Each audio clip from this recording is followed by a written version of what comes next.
สวัสดีเจ้า มาป้ากับเย่มีคนเมืองแหมแล้วนะเจ้า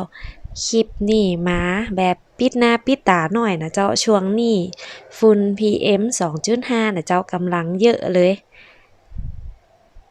มันหนักขนาดไปไหนมาไหนก็มีแต่กลิ่นฝุ่นกลิ่นควันนะเจ้าก็เลยต้องป้องกันกันหน่อยเนาะ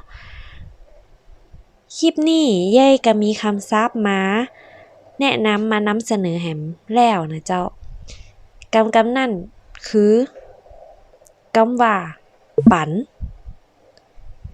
ปันแปลว่าแบ่งปัน ถ้าเราจะแยกย่อยออกไปก็ได้แหมนะเจ้า ปันกึ่งแปลว่าแบ่งครึ่ง ปันตาแปลว่าแบ่งงาน ปันปอนแปลว่าให้พรอวยพร ปันปุ่นแปลว่าแบ่งส่วน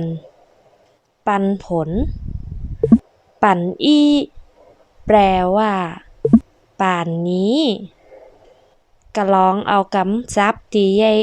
แนะนำนะเจ้าเอาไปใช้ไปฝึกอู้กันพอนะเจ้า อย่าลืมดูแลสุขภาพตัวเก่าด้วยนะเจ้าจะได้อยู่ด้วยกันไปเมินๆถ้าชอบคลิปนี้ก็อย่าลืมกดไลค์กดแชร์กดติดตามแล้วก็กดกระดิ่งให้เย้ด้วยนะเจ้าจะได้บ่พลาดคลิปใหม่ๆคลิปนี้ไปแล้วเจ้าบ๊ายบาย